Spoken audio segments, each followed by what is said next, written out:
ಜೈ ಹಿಂದ್. ಎಲ್ಲ ನನ್ನ CRPF ಆಸ್ಪಿರೆಂಟ್ಸ್ಗೆ central reserve police ಫೋರ್ಸ್ನಲ್ಲಿ 9,175 ಹುದ್ದೆಗಳನ್ನ ಏನು ಕನ್ಫರ್ಮ್ ಅನ್ನ ಮಾಡಿದಲ್ಲ.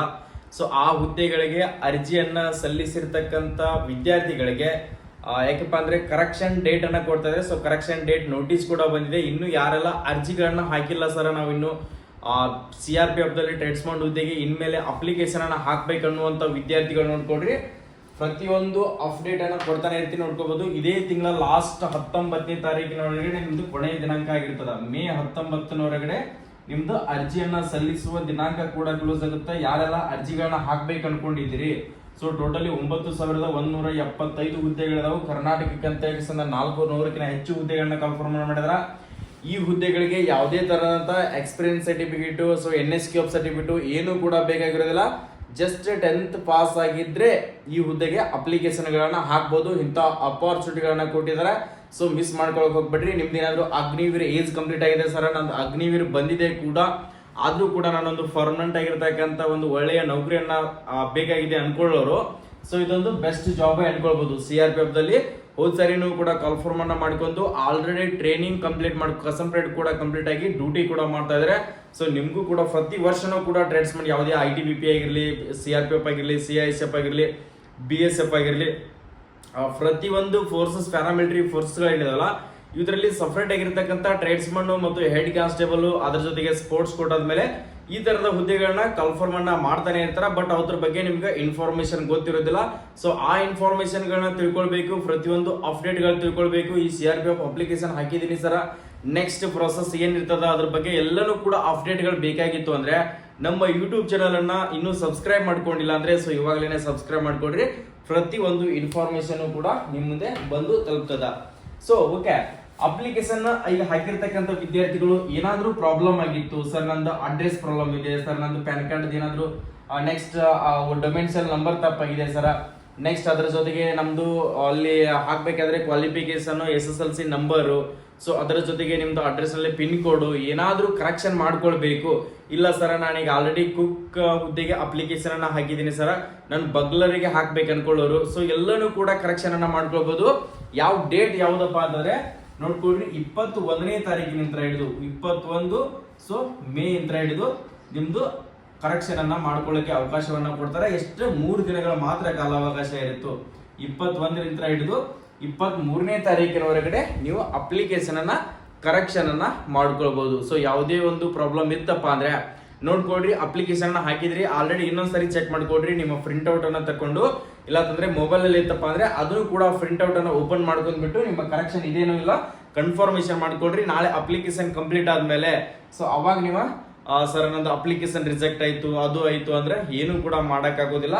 ಅಪ್ಲಿಕೇಶನ್ ಹಾಕಿದ್ರಿಪ್ಪ ಅಂದ್ರೆ ಇನ್ನು ಡೇಟ್ ಇದೆ, ಇನ್ನು ಅಪ್ಲಿಕೇಶನ್ ಮುಗುದಿಲ್ಲ. ಯಾಕಂದ್ರೆ ಇನ್ನು 19ನೇ ತಾರೀಕು ಮಟ್ಟ ಇದೆ. ಹಾಕ್ಬೇಕನ್ನೋರು ಕರೆಕ್ಟ್ ಆಗಿ ಹಾಕೊಳ್ರಿ. ಹಾಗೇನು ಕೂಡ ನನ್ ತಪ್ಪಾಗಿದೆ ಸರ್, ಅದನ್ನ ಯಾವ ತರ ಕರೆಕ್ಷನ್ ಮಾಡ್ಕೊಳ್ಬೇಕಂದ್ರೆ 21ನೇ ತಾರೀಕಿಗೆ ಅಂದ್ರೆ 21ನೇ ತಾರೀಕಿಗೆ ಓಪನ್ ಆಗುತ್ತಾ. ಕರೆಕ್ಷನ್ ಓಪನ್ ಆದ ತಕ್ಷಣ ನಿಮ್ಗೆ ಇನ್ನೊಂದು ವಿಡಿಯೋ ಕೂಡ ಮಾಡಾಕ್ತೀನಿ, ಯಾವ ತರ ಕರೆಕ್ಷನ್ ಮಾಡಬೇಕು, ಯಾವ ತರ ಲಾಗಿನ್ ಆಗ್ಬೇಕು, ಯಾವೆಲ್ಲ ಕರೆಕ್ಷನ್ ಗಳು ಆಗ್ತಾವ, ಪ್ರತಿಯೊಂದು ಲೈವ್ ಆಗಿರ್ತಕ್ಕಂಥದ್ದು ಒಂದು ಅಪ್ಡೇಟ್ ಅನ್ನು ನಾನು ನಿಮ್ಗೆ ಕೊಡ್ತೀನಿ. ನೋಡ್ಕೊಳಕತ್ತೀರಿ ಅಂತ. ಓಕೆ, ನೆಕ್ಸ್ಟ್ ಸರ್ ಈಗ ಅಪ್ಲಿಕೇಶನ್ ಅನ್ನ ಹಾಕಿದ್ವಿ. ನೆಕ್ಸ್ಟ್ ಇದ್ರ ಫಿಸಿಕಲ್ ಯಾವಾಗ ನಡಿಬಹುದು ಸರ್, ಇದ್ರ ಎಕ್ಸಾಮ್ ಯಾವಾಗ ನಡಿಬಹುದು ಅಂತ ಕೇಳ್ತಿರ್ತಕ್ಕಂಥ ವಿದ್ಯಾರ್ಥಿಗಳು ಫಸ್ಟ್ ಆಫ್ ಆಲ್ ಇದ್ರ ಸೆಲೆಕ್ಷನ್ ಪ್ರೋಸೆಸ್ ನೋಡ್ಕೊಳ್ರಿ. ಅಪ್ಲಿಕೇಶನ್ ಹಾಕಿರ್ತಕ್ಕಂಥವ್ರು ಫಸ್ಟ್ ಗೆ PET ಫಿಸಿಕಲ್ ಎಫಿಷಿಯನ್ಸಿ ಟೆಸ್ಟ್ ಮತ್ತು ಫಿಸಿಕಲ್ ಸ್ಟ್ಯಾಂಡರ್ಡ್ ಟೆಸ್ಟ್ ಅಂತ ಫಿಸಿಕಲ್ ಅನ್ನ ಕಂಡಕ್ಟ್ ಮಾಡ್ತಾರೆ. ಫಿಸಿಕಲ್ ಅಲ್ಲಿ ಪಾಸ್ ಆಗಿರ್ತಕ್ಕಂಥ ಅಭ್ಯರ್ಥಿಗಳನ್ನ ಏನ್ ಮಾಡ್ತಾರೆ, ನೆಕ್ಸ್ಟ್ ಎಕ್ಸಾಮ್ ಗೆ ಕ್ವಾಲಿಫೈ ಮಾಡ್ತಾರೆ. ಎಕ್ಸಾಮ್ ನಲ್ಲಿ ಏನಾದ್ರು ನಿಮ್ಗೆ ನೋಡ್ರಿ ಎಕ್ಸಾಮ್ ಪಾಸ್ ಆದ್ರಿಯಪ್ಪ ಅಂದ್ರೆ ನೆಕ್ಸ್ಟ್ ನಿಮ್ಗೆ ಟ್ರೇಡ್ ಟೆಸ್ಟ್ ಅನ್ನ ಕಂಡಕ್ಟ್ ಮಾಡ್ತಾರೆ. ಟ್ರೇಡ್ ಟೆಸ್ಟ್ ಆದ್ಮೇಲೆ ನೆಕ್ಸ್ಟ್ ಡಾಕ್ಯುಮೆಂಟ್ ವೆರಿಫಿಕೇಶನ್, ಮೆಡಿಕಲ್, ಈ ತರದೆಲ್ಲ ಸೆಲೆಕ್ಷನ್ ಪ್ರೋಸೆಸ್ ಕಂಪ್ಲೀಟ್ ಆಗುತ್ತೆ. ಫೈನಲಿ ನೀವು CRPF ದಲ್ಲಿ ಒಂದು ಹುದ್ದೆಯನ್ನ ಪಡೆದುಕೊಳ್ಳಕ್ಕೆ ಒಂದು ಅಪಾರ್ಚುನಿಟಿ ನಿಮ್ಗೆ ಸಿಕ್ಕಾಗೆ ಆಗುತ್ತೆ. ಓಕೆ, ಫಿಸಿಕಲ್ ಬಗ್ಗೆ ಗಮನ ಇರಲಿ. ಒಂದಿಷ್ಟು ಟ್ರೇಡ್ ಗಳಿಗೆ ನಾನು ಆಲ್ರೆಡಿ ಅದ್ರ ಬಗ್ಗೆ ಇನ್ಫಾರ್ಮೇಶನ್ ಅನ್ನು ಕೊಟ್ಟಿದ್ದೀನಿ. ಒಂದಿಷ್ಟು ಟ್ರೇಡ್ ಗಳಿಗೆ 1600 ಮೀಟರ್ ರನ್ನಿಂಗ್ ಇರುತ್ತೆ. ಎಷ್ಟು ಒಂದಿಷ್ಟು ಟ್ರೇಡ್ ಗಳಿದಾವೆ, ಅವು 1600, ಉಳಿದಿದ್ದೆಲ್ಲ ಡ್ರೈವರ್ ಇದ್ದೀರಲ್ಲ ಅದಕ್ಕೆ 5 ಕಿಲೋಮೀಟರ್ ರನ್ ಇರುತ್ತೆ. ಎಷ್ಟು 5 ಕಿಲೋಮೀಟರ್ ರನ್ ಇರುತ್ತೆ. ಇವಾಗೆಲ್ಲ 24 ಮಿನಿಟ್ಸ್ ಏನೋ ಟೈಮಿಂಗ್ ಇದೆ. ಇವರಿಗೆ 10 ಮಿನಿಟ್ಸ್ ಮಟನು ಕೂಡ ಟೈಮಿಂಗ್ ಇದೆ. ಆರಾಮ್ಸಾಗಿ ನೀವು ಫಿಸಿಕಲ್ ಅನ್ನ ಪ್ರತಿಯೊಬ್ರು ಕೂಡ ಪಾಸ್ ಮಾಡ್ಕೊಳ್ತೀರಿ. ಹೈಟ್ ಎಷ್ಟು ಬೇಕಾಗುತ್ತೆ, 170 ಸೆಂಟಿಮೀಟರ್ ಹೈಟ್ ಹೊಂದಿರಬೇಕು. ಮಹಿಳೆಯರು 157 ಸೆಂಟಿಮೀಟರ್ ಹೈಟ್ ಅನ್ನ ಹೊಂದಿರಬೇಕಾಗುತ್ತೆ.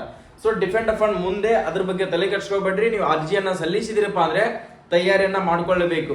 ಸರ್ ನಾವು ಫಿಸಿಕಲ್ ಫಸ್ಟ್ ತಯಾರಿ ಮಾಡ್ಕೊಳ್ತೀವಿ ಸರ್, ಫಿಸಿಕಲ್ ಕಂಪ್ಲೀಟ್ ಆದ್ಮೇಲೆ ಮತ್ತೆ ಎಕ್ಸಾಮ್ಗೆ ಪ್ರಿಪರೇಷನ್ ಅನ್ನ ಮಾಡ್ಕೊಳ್ತೀವಿ ಅಂತಂದ್ರೆ ಅದು ನಿಮ್ಮ ತಪ್ಪು ಕಲ್ಪನೆ. ಫಿಸಿಕಲ್ ಕಂಪ್ಲೀಟ್ ಆದ್ಮೇಲೆ ಸಡನ್ ಆಗಿ ಎಕ್ಸಾಮ್ ಅನ್ನ ನಡೆಸಬಹುದು.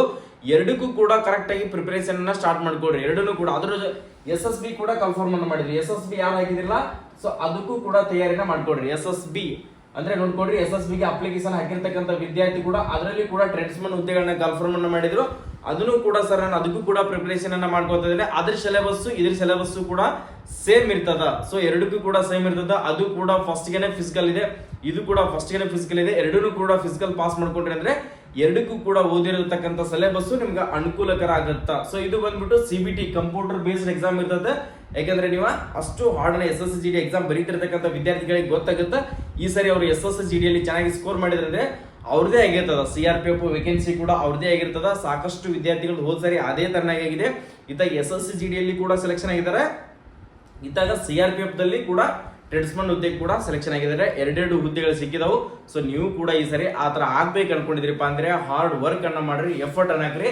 ಇದ್ರ ಯಾವುದೇ ನೋಟಿಸ್ ಅಪ್ಡೇಟ್ ಬರಲಿ CRPF ದಲ್ಲಿ ಸರ್ ನಾನು ಫೈನಲಿ ಆಗಿ ಸೆಲೆಕ್ಷನ್ ಆಗಿ ಹೋಗ್ಬೇಕು ಈ ಸರಿ ಅನ್ಕೊಂಡಿದ್ಯಪ್ಪ ಅಂದ್ರೆ ಸೊ ಯಾವುದೇ ಇಲ್ಲ ಸರ್ ನಾನು 10th ಬೇಸ್ ಮೇಲೆ ಯಾವುದೇ ಕಾಲ್ ಫಾರ್ ಮಾಡಿರಲಿ ಸರ್ ನಾನು PUC ಮುಗಿದಿದೆ, ಡಿಗ್ರಿ ಮುಗಿದಿದೆ ಅಂತಿರ್ತಕ್ಕಂಥ ವಿದ್ಯಾರ್ಥಿಗಳಿಗೆ ಏನೋ ಬಂದರೂ ಕೂಡ ಇನ್ಫಾರ್ಮೇಶನ್ ಯಾವುದೇ ಅಪ್ಡೇಟ್ ಬರಲಿ ಇವತ್ತು ಪ್ರತಿಯೊಂದು ಇನ್ಫಾರ್ಮೇಶನ್ ಅನ್ನ ನಮ್ಮ HJ ಪ್ಯಾರಾಮಿಲಿಟರಿ ಯೂಟ್ಯೂಬ್ ಚಾನಲ್ ದಲ್ಲಿ ನಿಮಗೆ ಪ್ರತಿಯೊಂದು ಇನ್ಫಾರ್ಮೇಶನ್ ಗಳನ್ನ ಕೊಡ್ತಾ ಹೋಗ್ತೀವಿ. ಸೊ ನೀವ್ ಏನ್ ಮಾಡ್ಬೇಕಂದ್ರೆ ನಮ್ಮ ಯೂಟ್ಯೂಬ್ ಚಾನಲ್ಗೆ ಒಂದು ಲೈಕ್ ಅನ್ನ ಮಾಡಬೇಕು. ವಿಡಿಯೋನ ಪ್ರತಿಯೊಂದು ನಿಮ್ಮ ಸ್ನೇಹಿತ ಯಾರಾದ್ರೂ ಗೊತ್ತಿರ್ಲಿಲ್ಲಪ್ಪ ಅಂದ್ರೆ ಅಂತ ವಿದ್ಯಾರ್ಥಿಗಳಿಗೆ ವಾಟ್ಸ್ಆಪ್, ಇನ್ಸ್ಟಾಗ್ರಾಮ್, ಟೆಲಿಗ್ರಾಮ್ ದಲ್ಲಿ ಅವ್ರಿಗೆ ಕೂಡ ವಿಡಿಯೋನ ಶೇರ್ ಮಾಡ್ರಿ. ಫಸ್ಟ್ ಏನ್ ಮಾಡಬೇಕು, ಕೆಳಗಡೆ ಕಾಣ್ತಿರುವಂತ ಸಬ್ಸ್ಕ್ರೈಬ್ ಬಟನ್ ಇದೆಯಲ್ಲ ಈ ಸಬ್ಸ್ಕ್ರೈಬ್ ಬಟನ್ ಅನ್ನು ಒತ್ತೋದನ್ನ ಮರೆಯಕ್ಕೆ ಹೋಗ್ಬಿಡ್ರಿ. ಇದನ್ನ ಸಬ್ಸ್ಕ್ರೈಬ್ ಮಾಡ್ಕೊಂಡ್ರೆ ನಾವು ಕೊಡುವಂತ ಪ್ರತಿಯೊಂದು ಅಪ್ಡೇಟ್ಗಳು ನಿಮ್ಗೆ ಇನ್ಫಾರ್ಮೇಶನ್ ಬಂದು ತಲುಪ್ತಾವು. ಸೊ ಎಲ್ಲರೂ ಕೂಡ ಆಲ್ ದಿ ಬೆಸ್ಟ್. ಯಾರೆಲ್ಲ ಅಪ್ಲಿಕೇಶನ್ ಅನ್ನ ಸಲ್ಲಿಸಿದ್ರಲ್ಲ CRPF ಅಂತ ಪ್ರತಿಯೊಬ್ರು ಕೂಡ ಕಮೆಂಟ್ ಸೆಕ್ಷನ್ ದಲ್ಲಿ ಕಮೆಂಟ್ ಅನ್ನ ಹಾಕಿ. CRPF ಯಾವ ಟ್ರೇಡ್ ಗೆ ಹಾಕಿದಿರಲ್ಲ ಸೊ ಪ್ರತಿಯೊಬ್ರು ಕೂಡ ನಿಮ್ಮ ಟ್ರೇಡ್ ಕೂಡ ಕಮೆಂಟ್ ಅನ್ನ ಹಾಕಿ. ಸೊ ಗೊತ್ತಾಗುತ್ತೆ ನಮ್ಮ ಕರ್ನಾಟಕದಲ್ಲಿ ಎಷ್ಟು ವಿದ್ಯಾರ್ಥಿಗಳು ಯಾವ ಟ್ರೇಡ್ ಗೆ ಕಾಂಪಿಟೇಷನ್ ಅನ್ನ ಮಾಡ್ತಾ ಇದ್ದಾರೆ ಅಂತ ಕನ್ಫರ್ಮ್ ಆಗುತ್ತೆ. ಓಕೆ, ಎಲ್ಲರಿಗೂ all the best. Jai Hind, Jai Karnataka.